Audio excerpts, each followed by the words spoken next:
Bonsoir, chers amis pêcheurs. Ce soir, une autre capsule LC Distribution, leurre et composantes et produits de fabrication de pêche. Je vais parler de quelques sortes d'hameçons et de moulages de plomb ce soir. Et les prochains épisodes, on va suivre sur d'autres types de techniques de moulage aussi et d'équipement. Je vais parler ce soir aussi comment fabriquer justement les fameux plombs drop shot. Je vais vous montrer un peu les modèles. Je vais sortir un moule à plomb drop shot. Voici le plomb drop shot cylindrique. Et un autre modèle qui est le plomb drop shot forme cloche. Un peu plus lourd pour ceux qui vont pêcher dans des endroits plus profonds et aussi que du courant. Exemple, les pêcheurs de doré souvent vont utiliser un plomb un peu plus lourd pour pêcher le doré au drop shot. Et les pêcheurs de chigan vont pêcher un peu plus moins profond, avec des plombs un peu moins lourds et cylindriques, avec moins de traction quand vous tirez sur votre leurre pour le faire bouger. Je vais vous montrer un peu ce que ça prend pour fabriquer le fameux plomb drop shot. Une agrafe, ici, qui est faite exprès pour coincer sur le fil à pêche. Exemple, quand vous avez votre fil tressé, avec un bout de fluocarbone ou de gros monofilament, pour être capable de coincer sur le monofilament ou le fluo, toujours avoir des petites agrafes comme ça ici. Et aussi, prendre soit en aérosol du graphite ou de la poudre à bébé pour empêcher que le plomb reste coincé dans les cavités du moule et aussi empêcher d'abîmer. Exemple, on va faire une grandeur, on va faire le 5/8 d'once. On va prendre de la poudre à bébé et en mettre dans la cavité des deux côtés.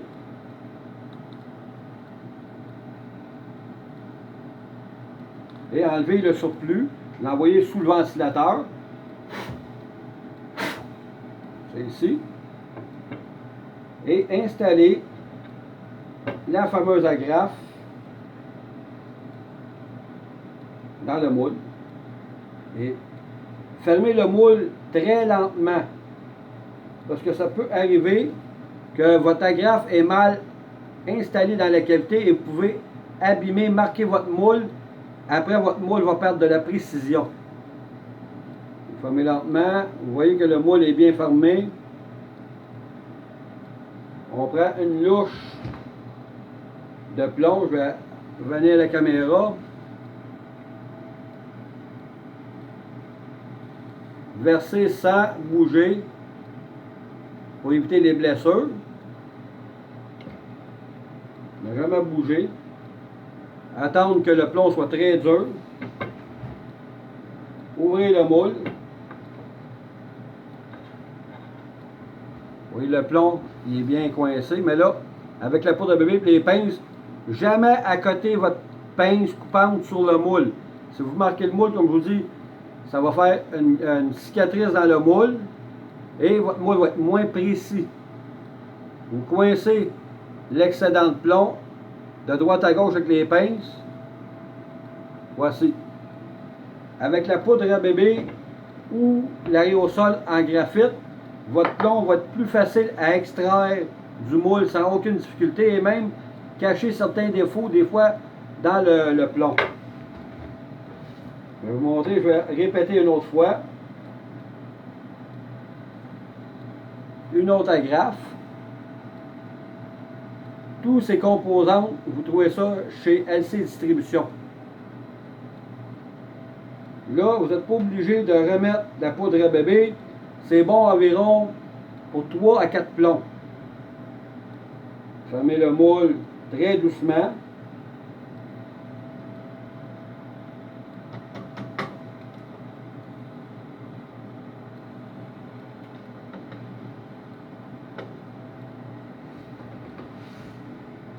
Prendre la louche bien appuyée sur le moule, bien centrée dans la cavité centrale.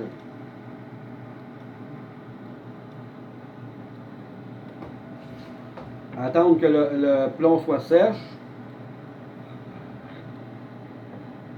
Je vais vous montrer. Et faire attention pour ne pas vous brûler les doigts, travailler avec des gants.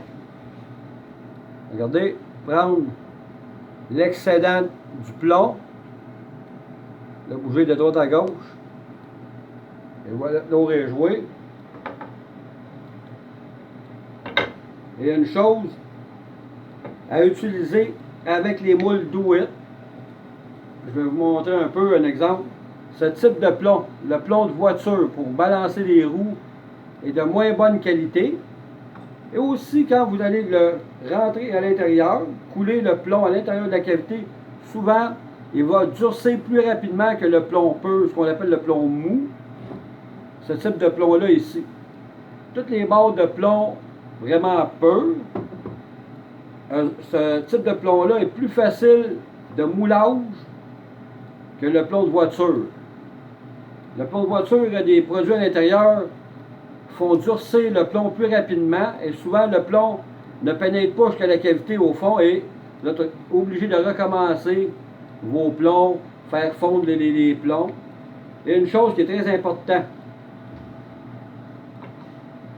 toutes vos moules, si vous voulez les garder précis et de bonne qualité pour très longtemps, prendre de l'huile. Je vais vous montrer un peu. Prendre de l'huile et en fixer sur les pentures et le côté des pentures. Je vais vous montrer là. Sur le dessus, sur les côtés. Et prendre votre moule et l'ouvrir quelques fois. Quand vous allez voir que le moule est très facile à ouvrir, qui est très facile à ouvrir, c'est là il est bien huilé. Si vous oubliez de mettre de l'huile, vous allez user les pentures, ce qui tient les pentures dans le centre, les petits, ce qu'on a en anglais on appelle ça des spring pins.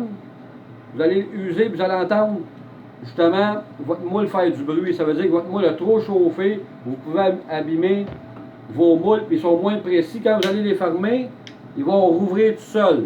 Ça veut dire que c'est pas normal. Puis, regardez la lumière. Souvent, si vous n'avez pas des éclaboussures de plomb à la surface de votre moule, regardez, si vous avez des éclaboussures de plomb, je vais vous montrer un petit truc, mais faire très attention. Soit une lame d'X-Acto comme ça ici, sans presser sur votre lame, vous suivez la surface. Comme ça ici, sans presser votre main dessus, juste les petites éclaboussures de plomb vont se décoller du moule et le moule va bien fermer, sinon vous allez ramasser des plombs, ce qu'on appelle en anglais avec de la baveur, du chip en entour du plomb, c'est de la baveur de plomb, c'est que le moule était mal fermé à cause d'un petit éclaboussure de plomb qui empêchait le moule de fermer. Donc, à la prochaine pour une autre capsule LC Distribution.